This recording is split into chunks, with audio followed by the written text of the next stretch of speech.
My lovely viewers, আসসালামু আলাইকুম। আমার আজকের রেসিপি ঘুগনি।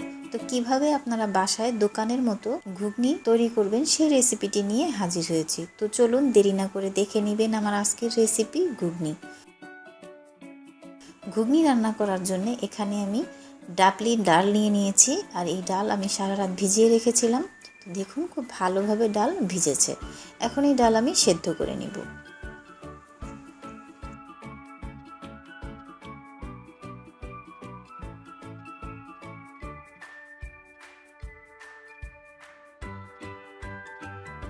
তো ডাল আমি প্রেসার কুকারে নিয়ে নিয়েছি। এখন এর সাথে দিয়ে দিচ্ছি পরিমাণ মতো পানি, 1 চা চামচ লবণ এবং 1/2 চা চামচ টেস্টিং সল্ট দিয়ে ডাল খুব ভালোভাবে আমি সেদ্ধ করে নেব। তো ফিরে আসছি ডাল সিদ্ধ হয়ে গেলে।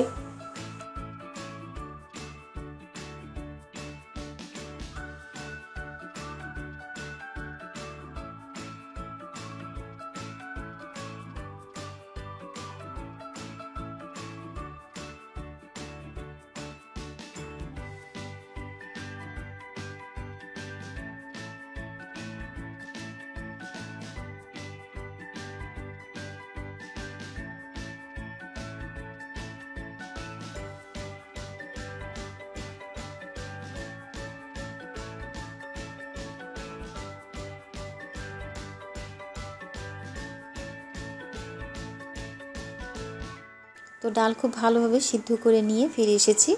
তো দেখুন একদম পানি নেই, পানি শুকিয়ে গেছে। তো এখন আমি ডাল একটা প্যানে ঢেলে নিচ্ছি। ঢেলে নিয়ে এর সাথে কিছু মশলা আমি অ্যাড করব। তো চলুন দেখে নেওয়া যাক।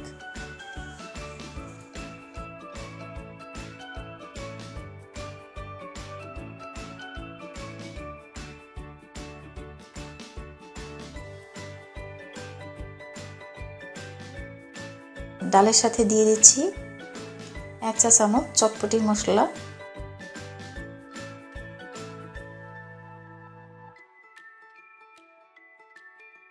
দিচ্ছি সামান্য একটু পানি, এখানে 1/2 কাপের মতো পানি আছে।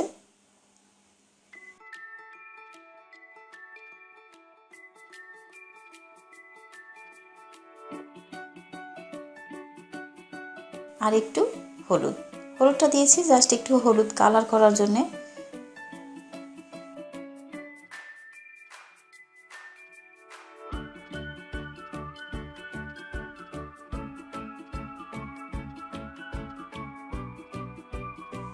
তো এখন ঢাকনা দিয়ে আমি কিছুক্ষণ রান্না করব। তো ফিরে আসছি কিছুক্ষণ পরে। তো ফিরে এলাম কিছুক্ষণ পরে। দেখুন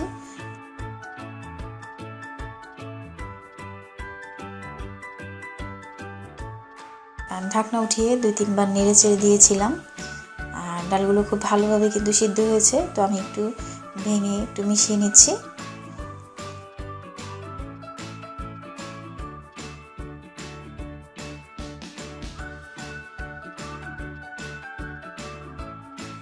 এখন এর সাথে দিয়ে দিচ্ছি 1 চা চামচ ভাজা ধনিয়ার গুঁড়া, 1 চা চামচ জিরার গুঁড়া দিয়ে খুব ভালোভাবে মিক্স করে নিচ্ছি।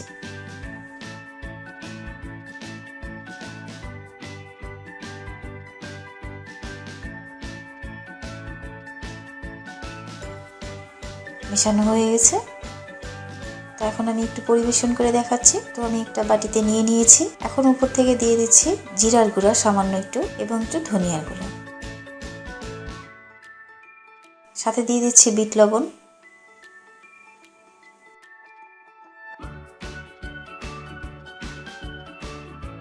এবং চিলি ফ্লেক্স, টালা শুকনো মরিচের গুঁড়া। তো খুব সহজেই দেখুন হয়ে গেল ঘুগনি। তো কেমন লাগলো আমার রেসিপিটি সেটা অবশ্যই কমেন্ট করে জানাবেন। ভালো লাগলে সবার সাথে শেয়ার করবেন। সবাই ভালো থাকবেন, সুস্থ থাকবেন।